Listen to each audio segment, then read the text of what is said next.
નમસ્કાર મિત્રો, આપનું સ્વાગત છે અમારી યુટ્યુબ ચેનલ ગુરુ માસ્ટર જીમો। આપણે અલગ અલગ જે કેટેગરીની યોજનાઓ છે તેના વિશે વાત કરવાના છીએ। તો ચાલો જાણી લઈએ કે ઓબીસી કેટેગરીની યોજનાઓ હાલમાં કઈ કઈ ચાલુ છે। તો ચાલો જાણી લઈએ। આપ નવા હો તો ચેનલને સબસ્ક્રાઈબ, લાઇક અને શેર કરતા રહેજો। તો ઓબીસી કેટેગરીની યોજનાઓની અંદર હાલમાં કોમર્શિયલ પાયલોટ કે જે યોજનાની અંદર ફોર્મ ચાલુ છે, ત્યારબાદ આદર્શ નિવાસી સ્કૂલની અંદર એડમિશન બાબતની યોજના છે તેની અંદર ચાલુ છે।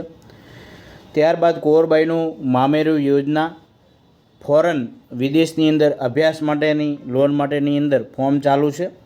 ત્યારબાદ પંડિત દીનદયાળ આવાસ યોજના જેની અંદર ફોર્મ ભરવાના ચાલુ છે।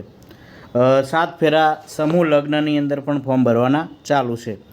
તેના સિવાય પણ ઘણી બધી મિત્રો યોજનાઓ છે, પરંતુ તેના ફોર્મ હાલમાં બંધ છે। માનવ ગરિમા યોજના છે, દાખલા તરીકે ગવર્મેન્ટ છાત્રાલયની અંદર એડમિશન બાબતનું છે, કોચિંગ સહાય માટેની યોજનાઓ છે, નીટ જી ગુજકેટની અંદર જે અભ્યાસ કરે છે તેમના માટે કોચિંગ સહાય યોજના છે।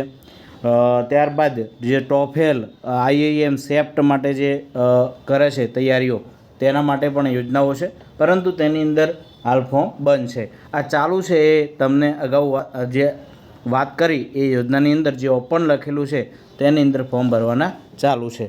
આ માહિતી તમને ઈ સમાજ કલ્યાણ પોર્ટલ તમે ગૂગલમાં જઈ અને સર્ચ કરશો, દાખલા તરીકે આપણે ઈ સમાજ કલ્યાણ પોર્ટલ ઉપર જઈએ તો ત્યારબાદ એ પોર્ટલ ખુલી જશે। એ પોર્ટલ ખુલ્યા બાદ તમારે જે ડાયરેક્ટર ડેવલપમેન્ટ કાસ્ટ વેલફેર આવે છે તેના ઉપર ક્લિક કરશો તો વધુ યોજનાઓ વિશે જાણવા મળી જશે। બાજુમાં યુઝર આઈડી અને જે લોગિન આવે છે અને ન્યૂ રજિસ્ટર ઉપર ક્લિક કરી અને તમારો યુઝર આઈડી અને પાસવર્ડ તમે બનાવી શકો છો। તો આપને આ વિડીયો કેવો લાગ્યો જરૂરથી કોમેન્ટ બોક્સમાં જણાવતા રહેજો। થેન્ક યુ, આભાર।